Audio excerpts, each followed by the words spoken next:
What's up, everybody? Welcome back to the Real Heroes Show. We've just recorded a video about 10 minutes ago, but while we were recording it, social media reactions and embargoes were lifted for Denis Villeneuve's Dune. And boy, I think for me and you, this is probably the most anticipated film for the rest of the year. Yeah, it might be.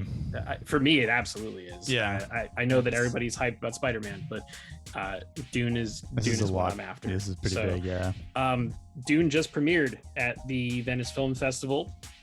There was a press screening earlier this morning. There was a general red carpety type screening that got out recently. Social media embargo has lifted. The Rotten Tomatoes stuff is up there. So I'm going to read some tweets and some quick review synopsis, and we're going to talk about it because we're excited. So, Nick, are you ready for this? I'm all ears. All right. So, first tweet. I have experienced Dune. It's a once-in-a-generation film, akin to when Lord of the Rings hit the big screen 20 years ago. Wow. When it ended, I was ready for more. Yes. That's a statement. All right. Next one. Dune is unlike most of Denis Villeneuve's other films in that it is heavily action-focused. Interesting. Okay. Despite this, it's very entertaining and definitely calls for a sequel. Timothee Chalamet is great, but it's Rebecca Ferguson who shines brightest. Ooh. It is certainly a film that audiences will remember. Rebecca Ferguson. Okay. Yeah, good to know. Yeah. She's great in the Mission Impossible stuff, so I'm excited to see her here. That, and I mean, I think she was really good again with Hugh Jackman in Reminiscence. Oh yeah, I need to watch that. So she can act. I think she's great. Yeah. So I'm really excited to see what she does. All right, next tweet. I've had a chance to see Dune. Denis Villeneuve has brought a new sci-fi universe to the big screen as we've never seen before. It is an incredibly captivating and visually breathtaking adventure, made even better by Hans Zimmer's elevating score. The film is truly epic. Hans Zimmer, bro. Oh, man. Oh, I know. God. Here's another one. Dune is the spectacle it promises to be. Some sequences move very slowly, some move very quickly, and are tremendously engaging. Gorgeous sets and costumes, top-notch world building. Hans Zimmer's music is brilliant. It's insanely ambitious and very artistic. Love it. Dune is a cinematic thunderclap, maybe my favorite film of the year. Denis and Co. created a phenomenal adaptation of Frank Herbert's work. It feels alien in the way the best sci-fi does and balances visceral violence and cruelty with resilience and hope, an absolute banger. Wow. Feeling pretty good so far. Yeah. Let's see. The scale of Dune is like nothing else. It's engulfing. In the best way, it can feel like you're drowning in the cinematic scope of this, and Hans Zimmer's score is holding you there. It was an ambitious task, but Denis, along with this and an all-star cast, delivered. Good stuff. Okay. Really no other word for Dune other than masterpiece. Wow. Have not been floored by a film in quite the same way since Mad Max Fury Road, or as thoroughly transported since Lord of the Rings: The Fellowship of the Ring. In awe of practically everything about it, if Denis does not get to make a part 2, I may never recover. Wow. That's the thing, right? Like, part 2 is not a guarantee. This movie needs to make money, and Warner Brothers needs to green light it if it's going to happen. So that is scary. Yeah, and quickly speaking about the money thing, obviously it's in theaters and HBO Max at the same time, and I get, with anything, wanting or not wanting to go to the theater. Excuse me, to go to the theater. Even if you see it first on HBO Max, and then if you can find a movie time that fits to your preference, including everything,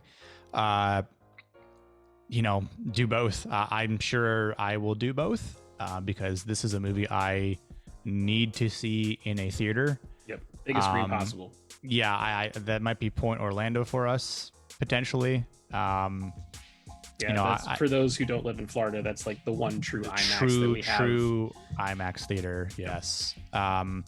or like a Dolby Cinema setting too. I mean, I'm sure Audio. the Yeah. audio, They kick ass. thinking about like all this high praise from Hans Zimmer, which he deserves, of course, on all accounts, but just to hear that Dolby Atmos surround sound, I would just get again, like engulfed by it. Yeah, I think the Dolby Cinema has 78 different speakers, not counting the subwoofers. That's just in theater, like ceiling, wall. Oh man! And there are little shakers underneath the seats. That give you a little bit of rock too. So this is a 3-part tweet from Stephen Weintraub at Collider. That's how much he felt about this film. It says, I know you're used to people raving about a movie on social media after it premieres, but trust me when I say Denis Villeneuve's Dune is a masterpiece, not just of science fiction, but of cinema. Have not felt transported like that in a movie theater in a long time. Everything about Dune works, from Hans Zimmer's amazing score to Greg Fraser's stunning cinematography to Bob Morgan and Jacqueline West's gorgeous costumes. The movie feels like they went to the other side of the galaxy and filmed what was really happening. The movie is 2 hours and 30 minutes, but it flies by. My biggest complaint about it is that it wasn't 6 hours long. In a perfect world, Dune will be a huge hit and Villeneuve will get to make his sequels. I need to see the rest of this story unfold on a movie screen.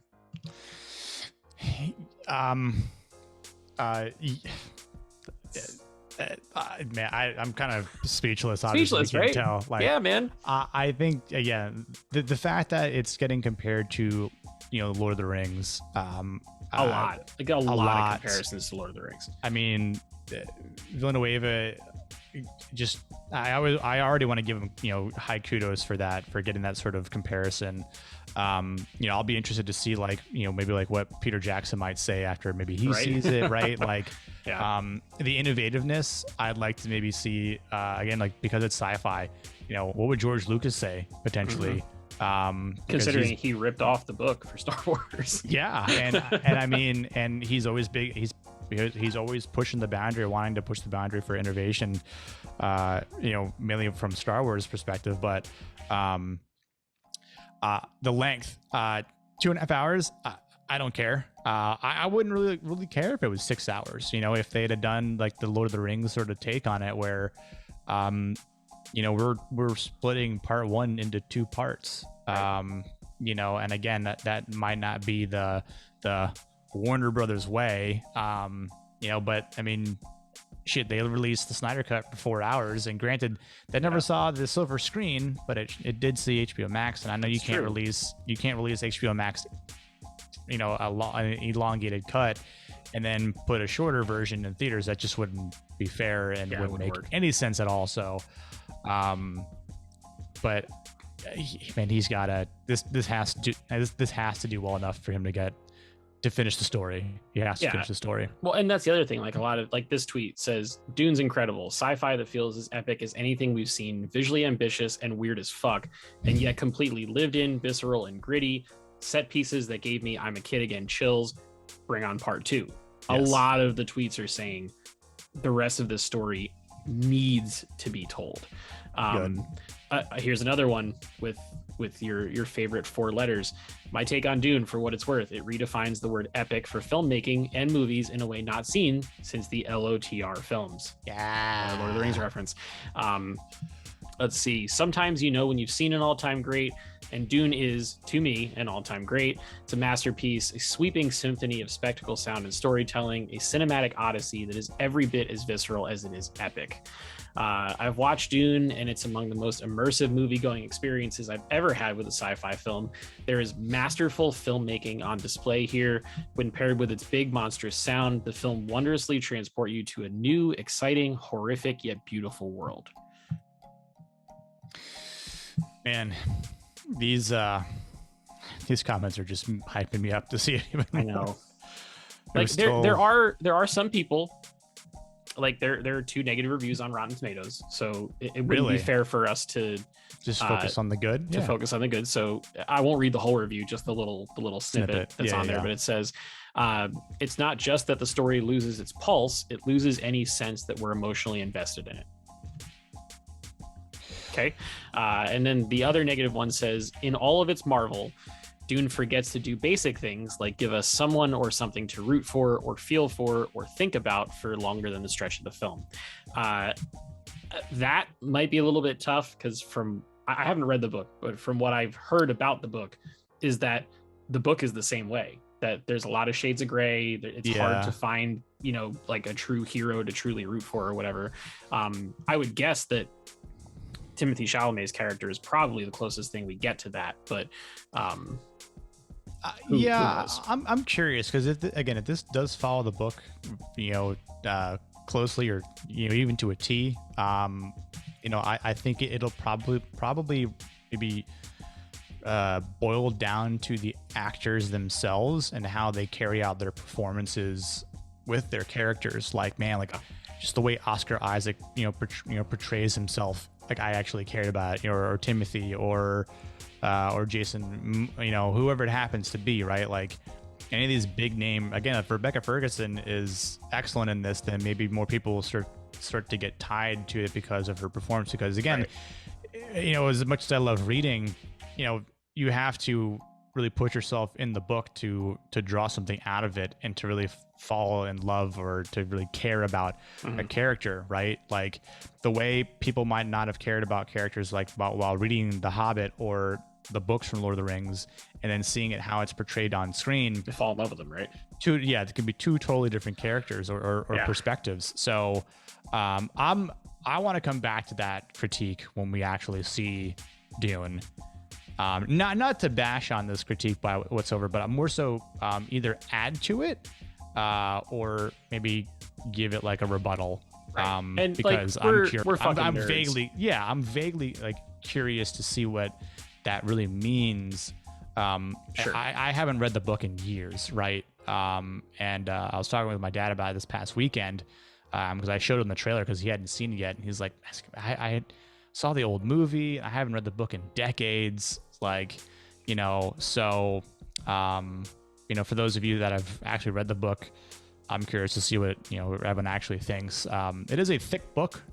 So, I mean, I guess you could potentially finish it between now and then if you now and October. If you just bang out a bunch of pages every single day, or lock yourself in a room for a week. But, but like we're biased. We want this shit to be good because same. Like I don't cheer for movies to be bad. Like when I see stuff like that, I also see 25 tweets that say masterpiece and then one negative review.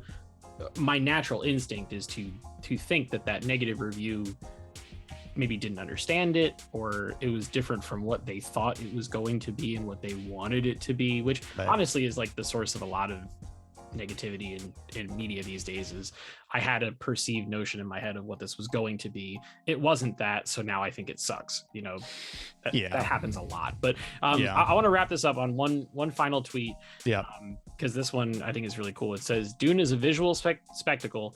A new world is born for people like me with no knowledge of the source material and is an achievement by Denis Villeneuve. I suspect Oscar nominations in every tech category, director, and picture. And here's the important part.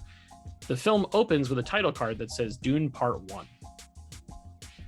So if Part 2 doesn't happen, that's kind of like a awkward moment, right? Like, because they're literally telling you before you see the movie that this is the first part of a multi-part thing, right? So the second it needs to happen, this movie it can't flop. I'm begging and pleading. I'm looking at all of you right now, all 12 of you that watch this video, watch the damn movie. Even if you don't go to the theater, buy tickets, buy a ticket and watch it from home, and then watch it from home. Like I need it to be a success. Buy the most expensive ticket or tickets. Buy the IMAX ticket on a Saturday night when it's $25 a pop. So this thing makes as much money as humanly fucking possible. So we can get this full story the way it was meant to be. But I mean, holy cow, I'm so excited. Between that, the Marvel stuff that's coming out this year, the Matrix Resurrections is coming in December. Like this is a big year or a big like quarter for folks like us that dig all this stuff. But this fall, the winter's gonna be amazing. But yeah, fun little extra bonus video for your Friday today after seeing all those reactions. I couldn't contain my excitement. And if I had to go tell my girlfriend about it, I'd probably get through like 2 of those tweets before she'd be like, yeah, that's really good, hon. So internet, you get to deal with my excitement. Enjoy. We would love to hear from you guys. Drop us a comment below. Let us know if you are excited, if these early reviews are generating more buzz for you, how you plan on seeing this film and what you're going to do to support it. And if you haven't already, go ahead and like this video, subscribe to the channel, turn on your notifications, share all of our videos with your friends. We'll have our Shang-Chi spoiler review up this weekend, Ted Lasso on Monday, and then the hits will just keep on coming. So stay tuned for all that and so much more. Until next time, see you guys in the next video. Peace.